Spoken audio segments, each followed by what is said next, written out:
So guys आज की video में हम जानेंगे नेक्स्ट वीक का ट्रेड प्लान। हम इंडेक्स पे डेफिनेटली एक व्यू लेंगे नेक्स्ट वीक का, एज वेल एज कुछ स्टॉक्स को भी देखेंगे।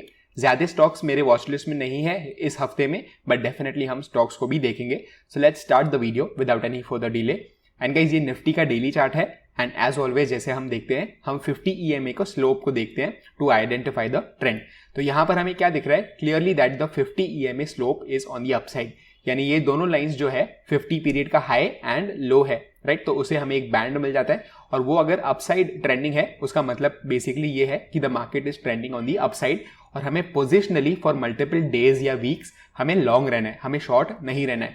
बट एक इंटरेस्टिंग चीज यहां पर क्या हुई है गाइज, अगर आप SGX निफ्टी को देखोगे तो आपको यहां पर दिख रहा है कि SGX Nifty almost 270 points down है। 16,300 पे SGX निफ्टी चल रहा है, but you never know guys, अगर लेट्स से कि डाउ आज बहुत पॉजिटिव रैली दे गया तो मे बी SGX फ्लैट भी हो जाए। तो हम बिल्कुल भी प्रेडिक्ट नहीं कर सकते कि होने क्या वाला है, बट लेट्स से कि अगर मार्केट यहीं पर खुलता है तो हमें 270 पॉइंट्स का एक कट देखने को मिल सकता है मार्केट में, यानी एक डाउन मूव आ सकता है विद अ गैप। एंड अगर आप ओवरऑल स्ट्रक्चर देखोगे तो जैसा मैंने आपको बताया बुलिश ही है, तो ये सिर्फ एक रिट्रेसमेंट जैसे हो सकता है। और हम बेरिश मल्टीपल डेज या वीक्स के लिए कभी होंगे जब भी 50 EMA के नीचे आ जाता है प्राइस और ये जो स्लोप है आपको दिख रहा है अपसाइड पे है, राइट। तो जब भी 50 EMA का स्लोप डाउन साइड पे हो जाता है तभी हम ये अजम्पशन रख सकते हैं कि मार्केट का डायरेक्शन डाउनवर्ड्स हो गया और हम मल्टीपल डेज या वीक्स के लिए शॉर्ट रह सकते हैं। तब तक कोई भी बड़ा गैप डाउन आ जाने दो, कोई भी हमें मल्टीपल डेज या वीक्स के लिए शॉर्ट पोजीशन नहीं रखनी है, बिकॉज ये ऐसे भी हो सकता है कि गैप डाउन खुल के वापस से ऊपर आ जाए मार्केट, या इवन 2-3 दिनों के लिए अगर मूव डाउन साइड पे हो गया तो ये एक रिट्रेसमेंट हो सकता है। और अगर आपको अपने इन्वेस्टमेंट्स में कोई पोजीशंस लेनी है, ये एक्चुअली एक अच्छा टाइम होता है क्योंकि ऑलमोस्ट 1.5 to 2% का डिस्काउंट आपको मिलेगा फ्रॉम ऑल टाइम हाइज। तो let's go on hourly charts और हम देखेंगे कि निफ्टी के आवरली चार्ट्स में हम कैसे प्लान बना सकते हैं। एंड जैसे मैंने आपको बताया 50 EMA works beautifully in most cases, और यहां पर भी आपको दिख रहा है अच्छा खासा सपोर्ट मार्केट ने लिया है। सो यहां पर हमें क्या दिखेगा, अगर टुमारोज ओपनिंग इज एट 16,300 और जो SGX निफ्टी बता रहा है वो एक्चुअली रियलिटी भी होता है, तो हमें यहां पर दिखेगा कि 50 EMA के नीचे ही प्राइस ओपन होगा अराउंड दिस एरिया 16,300 के एरिया पे, राइट। तो हमें उस हिसाब से प्लान बनाना है और मेरा अजम्पशन यहां पर ये हो रहा है ये वीडियो बनाने के टाइम कि हमारा LTP जो है यानी लास्ट ट्रेडेड प्राइस है, करंट मार्केट प्राइस में अज्यूम कर रहा हूं is around 16,300। Why? Because SGX Nifty भी उसी साइड पे दिखा रहा है। तो मैं ऐसे तो नहीं बोल सकता हूं कि हमें बेरिश पोजीशंस लेना चाहिए था बिकॉज मार्केट नीचे आ गया, राइट। तो वो काफी फूलिश चीज होगी एंड हमें बिल्कुल भी ये पता नहीं था कि मार्केट एक 16,300 पे SGX निफ्टी चले जाएगा। सो अगेन मेरा अजम्पशन ये होगा कि 16,300 पे प्राइस चल रहा है और उसके हिसाब से हम अपने पोजीशंस क्रिएट करने का और एटलीस्ट प्लान क्रिएट करने की कोशिश करेंगे। सो मेरा प्लान क्या होगा गाइस, अगर आप निफ्टी में ट्रेड करना चाहते हो, जो मैं जनरली नहीं करता हूं, I stick with bank Nifty, but मैं निफ्टी का भी व्यू शेयर करता हूं इस वीडियो के थ्रू एवरी वीक। तो अगर आप सब्सक्राइब नहीं हो, consider subscribing. Okay, moving forward, यहां पर आपको दिख रहा है एक छोटा सा रेंज यहां पर क्रिएटेड है और यहां पर एक गैप का सपोर्ट भी है एंड मार्केट ने टेस्ट भी किया है इस एरिया को, विच is around 16,150 levels. So I would recommend you guys कि अगर 16,300 पे मार्केट खुलता भी है, आपको तुरंत शॉर्ट बिल्कुल भी नहीं करना है, because market always has the possibility of mean reverting. Mean reverting का मतलब क्या होता है कि मार्केट नीचे तो आ जाएगा, बट क्योंकि एक अच्छा खासा बड़ा गैप है and 1.5 to 2% is a big move for Nifty, तो यहां पर हो सकता है कि थोड़ा हमें साइडवेज मूवमेंट मिल जाए या थोड़ा सा अपवर्ड करेक्शन हमें मिल जाए। सो हम शॉर्ट कभी करने की कोशिश करेंगे जब भी आप बोल सकते हो 16,150 on the downside break होता है और एटलीस्ट एक आवरली कैंडल का क्लोज हमें मिल जाता है, तभी जाके आप फ्रेश शॉर्ट पोजीशंस क्रिएट कर सकते हो। Again why? बिकॉज हमें वेट करना है, हमें मार्केट को प्रूव करने देना है कि वो नीचे जा रहा है, तो हम जाके शॉर्ट पोजीशंस क्रिएट कर सकते हैं। एंड ऑलवेज ऐसा भी हो सकता है कि 16,150 के नीचे मार्केट क्लोज हो जाए एक आवरली कैंडल, उसके बाद वापस से ऊपर चले जाए, राइट। बट प्रोबेबिलिटीज हाई होंगी कि अगर 16,150 के नीचे हमें एक क्लोज मिलता है तो मार्केट में भी और रिट्रेसमेंट करके एटलीस्ट 16,000 के लेवल पे आ सकता है। एंड लेट्स से कि आप कॉल ऑप्शंस सेल कर रहे हो तो 150-200 पॉइंट्स का मूव भी आपके लिए बहुत अच्छा होता है और 16,000 पे डेफिनेटली एक साइकोलॉजिकल सपोर्ट मार्केट देख सकता है, राइट। और अगर अपसाइड की बात करें तो हम क्या करेंगे, जनरली आपको दिखेगा कि 16,300 पे अगर मार्केट खुल रहा है तो आपको दिखेगा 50 EMA के नीचे मार्केट है। तो हम लॉन्ग्स का कभी सोचेंगे गाइस, आप लॉन्ग्स का बोल सकते हो कि 50 EMA के ऊपर के साइड हम रखेंगे, यानी 50 EMA अगर वापस रिक्लेम हो जाता है ऑन दी अपसाइड एंड थोड़ा सा हम गैप भी रखेंगे, यानी आप बोल सकते हो अराउंड दीज लेवल्स अगर रिक्लेम हो जाते हैं विच इज अराउंड 16,500, तभी जाके हम लॉन्ग्स का वापस से सोच सकते हैं फिर हम शॉर्ट पोजीशंस का नहीं सोचेंगे। सो ब्रॉडली अगर आप देखोगे, so 16,150 on the downside and 16,500 on the upside will be our range.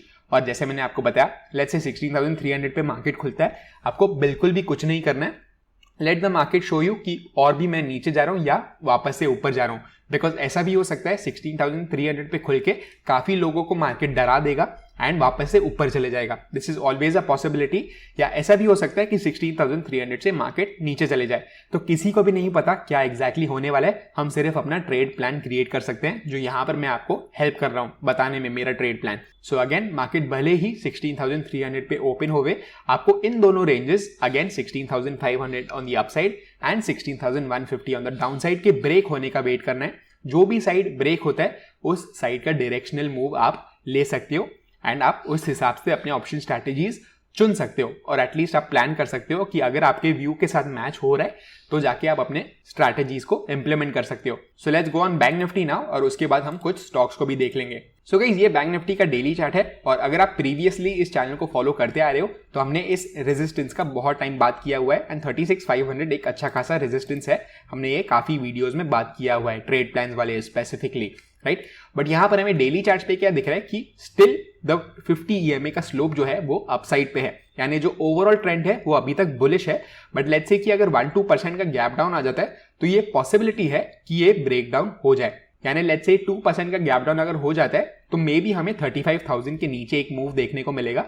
तो ये पॉसिबिलिटी है कि 50 EMA फ्लैट हो जाएगा और हमें प्राइस जो है 50 EMA के नीचे देखने को मिलेगा। And a crucial point for bank Nifty ये होगा गाइस कि अगर 35,000 ब्रेक हो जाता है और नीचे 50 EMA के क्लोज हो जाता है वो सब ठीक है, बट अगर 50 EMA का स्लोप जो है वो डाउनवर्ड्स स्लोपिंग होना चालू हो जाता है तो बैंक निफ्टी के लिए एक bearish scenario for multiple days and weeks बन सकता है। सो वो आपको हमेशा ध्यान में रखना है।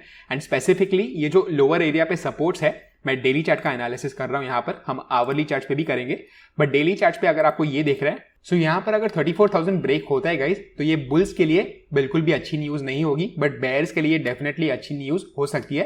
बिकॉज इसके बाद आपको बहुत ज्यादा सपोर्ट्स नहीं दिख रहे हैं एंड थोड़ा सा डाउन मूव हम एक्सपेक्ट कर सकते हैं। बट ये सब बात की बात है, पहले 50 EMA को डाउनवर्ड स्लोपिंग होने दो, तभी जाके हम मल्टीपल डेज या वीक्स के लिए बेरिश होने का सोचेंगे। सो ब्रॉडली अगर आप देखोगे बैंक निफ्टी इसी रेंज में फंसा हुआ है एंड अगर 36,500 के ऊपर हमें एक डेली कैंडल का क्लोज मिलता है तो हम बुलिश साइड पे ट्रेड कर सकते हैं। ये हम वीकली एनालिसिस कर रहे हैं, राइट, और मल्टीपल वीक्स की बात कर रहे हैं। और लेट्स से कि अगर 34,000 ब्रेक होता है तो हम मल्टीपल डेज या वीक्स के लिए बेरिश हो सकते हैं। सो ये हो गया डेली चार्ट्स का analysis guys. Let's go on hourly charts और हम देखेंगे कि हम इस वीक में कैसे ट्रेड कर सकते हैं। बिकॉज डेली चार्ट्स तो लॉन्गर टर्म होराइजन हो गया और अगर वीकली एनालिसिस हम करें तो let's just delete all these drawing जो भी हमने किया। सो गाइस, इस केस में मेरा अजम्पशन ये है कि बैंक निफ्टी ओपन करेगा around 35,000 because it is around 1%, 1.5% down move, right. तो मेरा अजम्पशन अगेन ये है 35,000 पे बैंक निफ्टी ओपन होगा। एंड ऑनेस्टली मैं बताऊं तो हम बैंक निफ्टी पे अभी भी शॉर्ट हो सकते हैं एंड मैंने अपना लाइव ट्रेड भी शेयर किया था आप लोगों के साथ मेरे टेलीग्राम चैनल में। और अगर आपने वहां पर ज्वाइन नहीं किया है, आप फ्री में मेरे टेलीग्राम चैनल को ज्वाइन कर सकते हो। एंड हमने क्या किया था, हमने 36,500 का वीकली कॉल ऑप्शन सेल किया हुआ था। सो हमें इतनी टेंशन नहीं है, अगर गैप डाउन होता है तो भी चलेगा, अगर फ्लैट खुलता है तो भी चलेगा। मैंने क्यों ट्रेड दिया था, बिकॉज यहाँ पर आपको दिख रहा है बहुत अच्छा कंसोलिडेशन था एंड ये फाइनली ब्रेकडाउन भी हो रहा था। एंड मैंने बिफोर हैंड शेयर करके रखा था कि अगर लोअर साइड यानी 35,500 ब्रेक होता है तो हम कॉल्स सेल कर सकते हैं और मैंने एग्जैक्टली वही किया और मैंने टेलीग्राम चैनल पे अपना ट्रेड भी शेयर किया था।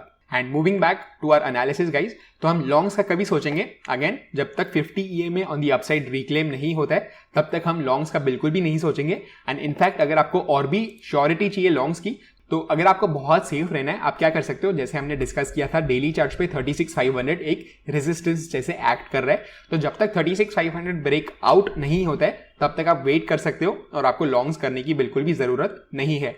और अगर आपको लगता है कि आप थोड़े से एंटिसिपेटरी ट्रेड्स लेना चाहते हो, यानी आपको थोड़ा सा क्विकली ट्रेड लेना है, आप क्या कर सकते हो, एटलीस्ट आवरली जो 50 EMA का बैंड है उसके ऊपर जब तक प्राइस नहीं जाता है तब तक आप बिल्कुल भी लॉन्ग्स का मत सोचो एंड आप शॉर्ट साइड पे रह सकते हो। Major support on the downside is around these levels which is 34,500 से लेके लेट्स से 34,000 तक। तो ये बहुत एक अच्छा सपोर्ट एरिया जैसे हमने डेली चार्ट्स में भी देखा था। तो ये काफी इंटरेस्टिंग टाइम होगा कि कौन सा साइड ब्रेक आउट या ब्रेक डाउन होता है। एंड 36,500 ऑन दी अपसाइड अगर ब्रेक आउट होता है तो अच्छा खासा हमें लेग अप मिल सकता है, यानी अप मूव मिल सकता है। और अगर 34,000 ब्रेक होता है ऑन द डेली चार्ट्स और एक क्लोज मिल जाता है 34,000 के नीचे, तो हम एक अच्छा खासा बेरिश मूव एक्सपेक्ट कर सकते हैं। Now let's move on to our 2 stocks that I have chosen guys। बहुत अच्छा स्टॉक्स नहीं दिख रहे थे और हम बेरिश स्टॉक्स के बारे में ही बात करेंगे ऑब्वियसली, क्योंकि हमें SGX दिख रहा है कि बहुत नेगेटिव है। सो हम अगेन HDFC लाइफ की बात करेंगे। एंड HDFC लाइफ अगर 660 के नीचे हमें ब्रेक डाउन मिल जाता है और एक डेली कैंडल का क्लोज मिल जाता है, तो आप अपने शॉर्ट लिस्ट में रख सकते हो इसको, बिकॉज काफी अच्छा कंसोलिडेशन हो गया और आपको दिख रहा है 50 EMA भी डाउन साइड पे स्लोप हो रहा है। और जब भी सपोर्ट पे बहुत टाइम स्पेंड करता है कोई भी स्टॉक, तो आप अज्यूम ये कर सकते हो कि कभी ना कभी सपोर्ट ब्रेक डाउन हो जाएगा और एक अच्छा खासा डाउन मूव आ सकता है। तो यहाँ पर इसलिए हम HDFC लाइफ को रखेंगे। अगेन 660 लेवल्स के नीचे अगर एक डेली कैंडल का क्लोज मिल जाता है, अच्छा daily candle, let's say around ऐसा कुछ कैंडल अगर मिल गया, that will be icing on the cake, और एक अच्छा खासा डाउन मूव हम इस स्टॉक में for the coming weeks expect कर सकते हैं। यह हमारा था first stock. And let's look at our last stock which is Maruti. Maruti अगर आप देखोगे अच्छा खासा 50 EMA is sloping on the downside on daily charts और यहाँ पर जस्ट सपोर्ट एरिया है। सो मैं क्या प्रेफर करूंगा, अगर 6700 के नीचे एक आवरली कैंडल का क्लोज मिल जाता है which is around these levels, so 6700 के नीचे ये जो रीसेंट ग्रीन कैंडल का लो है अगर ये टूट जाता है, तो मैं अगेन बेरिश पोजीशंस बनाने की इसमें सोच सकता हूं। एंड आप भी अपने वॉच लिस्ट में इसको डेफिनेटली रख सकते हो फॉर द कमिंग वीक्स। अगर आपको वीडियो पसंद आया, make sure to smash the like button below, because ये चैनल को बहुत हेल्प करता है ग्रो करने के लिए। एंड आपके लिए लिटरली सिर्फ 2 सेकंड का काम है। एंड मैं आपको मिलता हूं next week with a new trade plan.